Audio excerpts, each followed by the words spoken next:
Yo, what's up mga bossing? Magandang umaga, magandang tanghali sa inyo. Okay, meron tayong Starix mga bossing na dumating dito sa ating shop. Okay, sa Bulacan. Issue nito mga bossing, mahina na ang lamig sa harap, pero sa likod meron pang response ng lamig mga bossing. Ngayon mga boss, nalagyan namin ng gauge to. Based sa aming gauge mga bossing, may problema siya sa load ng refrigerant. So hindi na siya ganun kapuno ng refrigerant, or sabihin nating mga 50% mga bossing ay kulang na ng refrigerant tong ating Starix, no. Ngayon nakita namin yung isang pwedeng panggalingan, no, mga bossing ng leak. Kuhain lang natin ilaw para yung pinakang discharge mga bossing, no, discharge hose. Kung makikita nyo yan, kita ba ha? Bakit kasi ng camera hindi pa magpalit no? Ayun mga boss, discharge hose natin may leak. Okay, so may leak yung hose kaya nagkulang siya ng refrigerant. Isa yun sa dahilan kung bakit hindi nagkaroon ng parehas na lamig yung front tsaka yung rear natin na evaporator o yung ating aircon sa harap saka sa likuran. Magkaiba sila ng lamig mga bossing, no? Ngayon, ang problema, syempre, nagkaroon ng leak, kailangan natin palitan yung discharge, pero kung susuriin natin mga bossing, yung pinanggalingan nung pagkasira ng ating hose mga bossing, isa sa dahilan itong ating condenser. Okay, luma na ang condenser, masikip na ang condenser, kaya napuwersa na yung ating discharge hose. So ngayon, ang offer natin sa ating kliyente, magpalit ng hose at mag-flashing muna ng condenser. Pero meron tayong isang option na palit na rin ng condenser mga bossing. Pero ang i-offer lang muna natin, flashing saka hose lang muna, no? Pero mas maganda sana kung palitan din yun. Pero mamaya pag-usapan namin yung mga bossing, no? Okay, so yun muna ang gagawin natin dito sa Starix. Kulang ng refrigerant kaya hindi siya ganun kalamig mga bossing. Mga boss, pinapababa na natin yung condenser natin, no? Aralin natin mamaya kung talagang kailangan palitan ng condenser. Pero kung magbe-base tayo sa year model mga bossing ng ating Starix 2014, pwede nang palitan. Talagang pwede na, no? Kasi nakikita nyo naman yung mga ina-upload nating video sa ating mga kung gaano kaliliit yung butas ng condenser natin. So pag hindi natin siya na kuha, ingay. Kung hindi natin siya malilinisan ng tama mga bossing, baka tumama dun eh. Unahin nyo na muna kaya yung clutch pan para hindi tumama sa radiator nyo. Ayan, no? Okay, kung hindi natin malilinis sa maayos yung condenser mga bossing, babalik pa rin yung high pressure. So parang baliwala yung ating trabaho na gagawin doon sa ating hose, no? O kaya aralin natin na mabuti. Pati clutch pan mga bossing, mukhang matamlay na yung clutch pan natin. Tingnan natin kung kailangan bang lagyan ng panibagong silicone oil yan.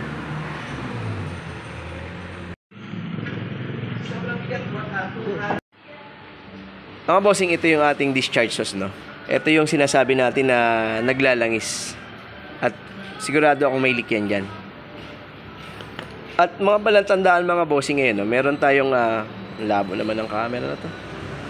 Ayan, no? Meron mga gasket na ginamit o yung ating sealant mga bossing. So nilagyan nila ng sealant. Hindi naman dapat nilalagyan ng sealant yan, pero protection nila na para maiwasan siguro yung singaw, no? Pero mali naman na lagyan ng sealant mga bossing dahil baka pumasok yan doon sa loob, magbabara yan doon sa ating condenser. Ayan, kabilaan mga bossing meron. O yan, papapalitan natin to. Mga boss, silicone oil natin, magdadaglag na tayo. Halos wala ng laman eh. Kaya medyo malambot na. Kahit mga 3 tube lang. Okay, lagyan mo.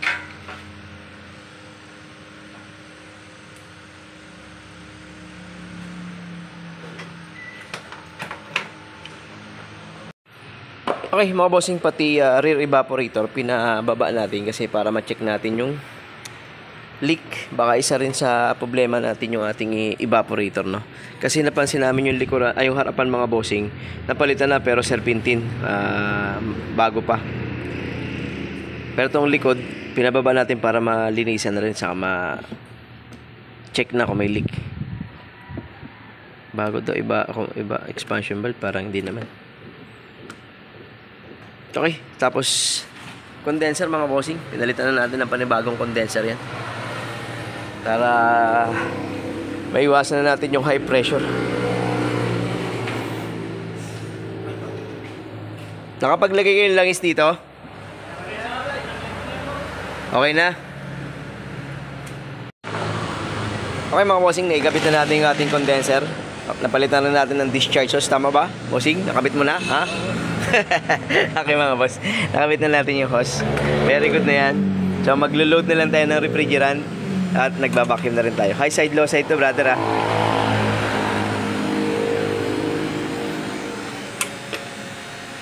Okay, tingnan natin mamaya mga bossing kung may high pressure din ba.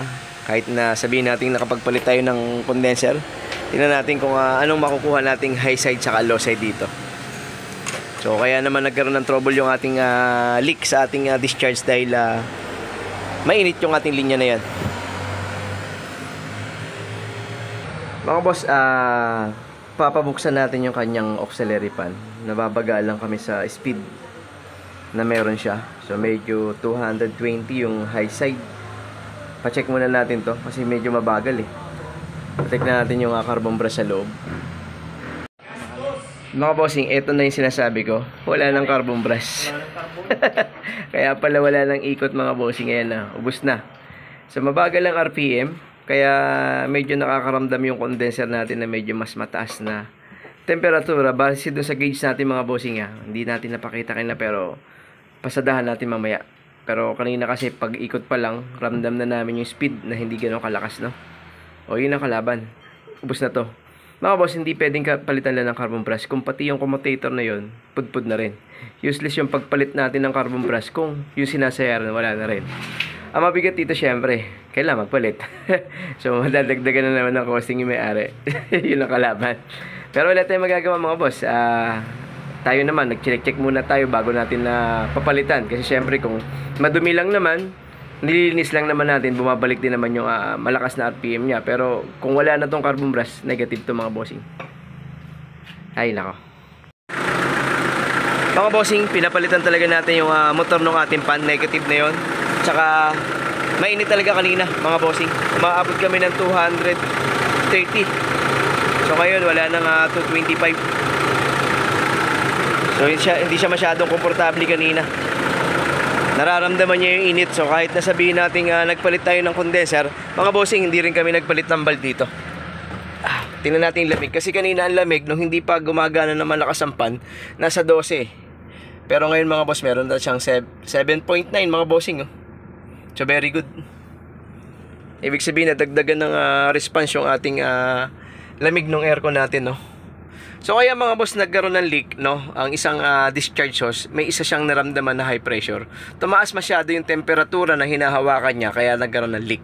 So kaya ang mangyayari mga bossing, hindi kayo pwedeng magpalit lang ng discharge hose na hindi kayo magko-correct ng system or ng ating pan or ng condenser. At least man lang mag-flashing. Pero ito, kahit paano mga boss, napalitan natin, hindi naman yung kinabit natin mga bossing, o hindi siya legit na talagang original, no?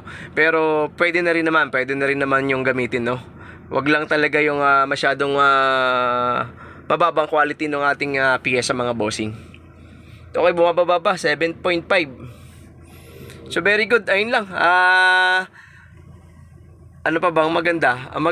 Mga bossing, nasilip namin ng evaporator ni bossing, serpentine.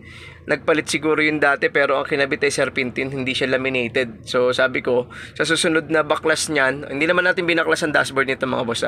Bali likuran, nilinis natin kasi sinilip natin ang harapan, malinis naman, hindi natin pinababa.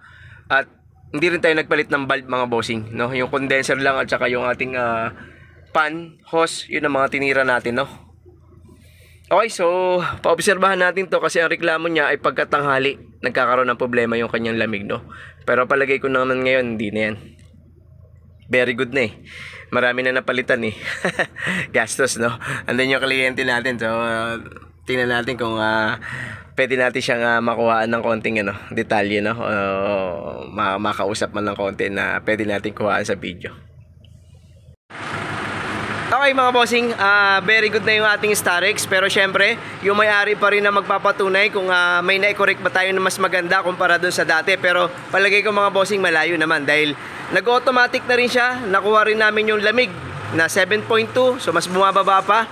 So palagay ko naman malayo na yan doon sa dating mararamdaman niya, no? At syempre mga bossing, magpapasalamat tayo sa ating kliyente. Ay, shoutout kay Boss Ray.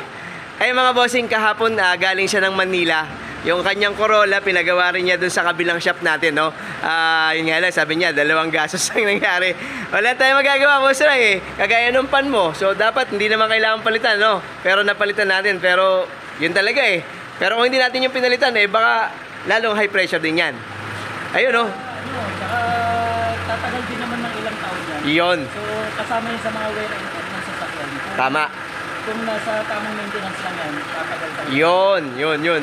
Ayos, at kahit pa paano mga bossing, naiintindihan din ng ating kliyente yung mga ginawa natin, no? Kaya, syempre, shoutout sa mga yan at nagpapasalamat tayo dahil dinadayo tayo kahit saan tayo pumunta. Medyo traffic daw doon pero mas malapit ng konti. Pero dito sa atin, traffic din naman. Traffic din sa Reno. Pero okay lang, na-meet din kita. Ayun. Yun yung pinakamaganda ron mga boss, no? Okay, yun lang. Boss Ray, salamat ha.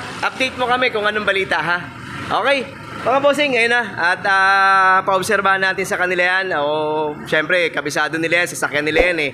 At kung anong issue, so papatawag agad sa atin, no? Okay, mga bossing, salamat. Ingat lagi at God bless sa ating lahat. Thank you.